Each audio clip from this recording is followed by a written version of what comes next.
ಬಡ್ಡಿ ಇವರಿಗೆ kick back. ಒಂದು ಲೋಕಾಯುಕ್ತರಲ್ಲಿ ನಾವು ಸಾರ್ವಜನಿಕವಾಗಿ ಮನವಿ ಮಾಡೋದು ಸುಮೋಟೋ ಕೇಸ್ ಫೈಲ್ ಮಾಡಬೇಕು.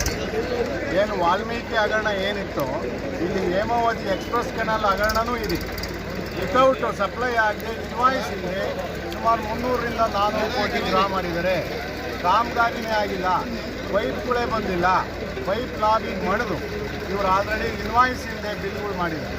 ಇಂಜಿನಿಯರ್ಸ್ ಇರ್ಬೋದು ಎಲ್ಲ ಇದೆ. ಈಗೇನಾಗಿದೆ, ಏನಾರ ಮಾಡಿ ಇದನ್ನು ನಾವು ಕಾಮಗಾರಿ ಮಾಡಿ ಅಷ್ಟನ್ನು ನಾವು ದುಡ್ಡು ಸಮ ಮಾಡಬೇಕು ಅನ್ನೋ ಹೂನಾರ ಪ್ರಯತ್ನ ನಡೀತಾ ಇದೆ. ಹಾಗಾಗಿ ವಾಮ ಮಾರ್ಗ ಸುಮಾರು 4-5 ಜಾಗದಲ್ಲಿ ನಾವು ತಡೆದಿದ್ದು ಅಕ್ವಿಷನ್ ಆಗಿಲ್ಲ. ರೈತರು ಜಾಗ ದುಡ್ಡು ಕೊಡದೆ ನೀವು ಜಮಾದುರಿ ಮೇಲೆ ಬರ್ಕೊಡ್ತೀವಿ ಅಂತ ತಡೆದಾಗ 4-5 ಜಾಗದಲ್ಲಿ ಚಾಲಿಸಿದ್ದು ವಾಪಸ್ ಹೋಗಿದೆ. ಮುಜರಾಯಿ ಇಲಾಖೆ ಜಾಗದಲ್ಲಿ ಮಾಡ್ತಾರೆ, ನಾವು ಬೈಕ್ ಹಾಕ್ಬೇಕು, ಏನಾರ ಮಾಡಿ ಹಾಕ್ಬೇಕು ಅನ್ನೋ ರೀತಿ. ಇದು ಲೋಕಾಯುಕ್ತರಲ್ಲಿ ನಾನು ಇನ್ನೊಂದು ಸತಿ ಮನವಿ ಮಾಡ್ತೀನಿ.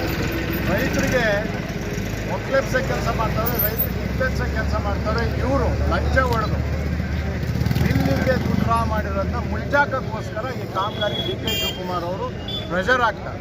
ನಮ್ಮ ಜಿಲ್ಲಾ ರಾಜಕಾರಣಿಗಳು ಯಾರೇ ಆಗಲಿ ಪಕ್ಷಾತೀತವಾಗಿ ಬಳೆ ತೊಟ್ಕೊಳೋ ಕೆಲಸ ಮಾಡಬೇಕು. ಜಿಲ್ಲಾ ಹಿತದೃಷ್ಟಿಯಿಂದ ಜನಗಳ ಪರ ನಿಲ್ಲ ಕೆಲಸ ಮಾಡಬೇಕು. ನಮ್ಮಲ್ಲಿ ಗುಬ್ಬಿ ತಾಲೂಕು ಶಾಸಕರಿಗೂ ಒಂದು ಮನವಿ, ನೀನು ಮಂತ್ರಿ ಮಾಡ್ತೀನಿ ಅಂತ ಡಿ.ಕೆ. ಶಿವಕುಮಾರ್ ಹೇಳಿದ್ರು. ಎಲ್ಲ ನನಗೆ ನನ್ನ ಹತ್ರ ಎಲ್ಲ ಮಾತಾಡ್ತಾವ್ರೆ, ಎಲ್ಲರೂ ಸಪೋರ್ಟ್ ಮಾಡ್ತಾವ್ರೆ. ಏನಂದ್ರೆ ಹಿಂಗೆ ಆಚೆ ಬಂದ್ಬಿಟ್ರೆ ಇಷ್ಟೊತ್ತಿಗೆ ಎದ್ಬಿಡೋರು ಅದ್ಕೊಂಡಿರೋನು ಯಾರೋ ಡಿ.ಕೆ. ಶಿವಕುಮಾರ. ಅವನೇನು ಹರಿಶ್ಚಂದ್ರ ಅಲ್ಲ, ಹೇಳ ಅವನು ಆಲಿಬಾಬಾನೇ. ಅದಕ್ಕೋಸ್ಕರ ನೀವುಗಳು ಈ ಆಲಿಬಾಬುಗಳಿಗೆ ಮಾತು ಕೇಳೋದು ಬೇಡ. ಎಲ್ಲ ಪಿಚ್ಚಪ್ಪಿ ಹುಟ್ಟಿದ್ದೀವಿ. ನಿಮ್ಮ ತಾಯಿ ಹೊಟ್ಟೆಗೆ ನಾನು ಹುಟ್ಟಿಲ್ಲ, ನಮ್ಮ ತಾಯಿ ಹೊಟ್ಟೆಗೆ ನೀವು ಹುಟ್ಟಿಲ್ಲ. ವಿಧಿ ಮಹಾನ್ ಭಾವ ಸಂಘದಲ್ಲಿ ಹಾಕಿರ್ತಾರೆ.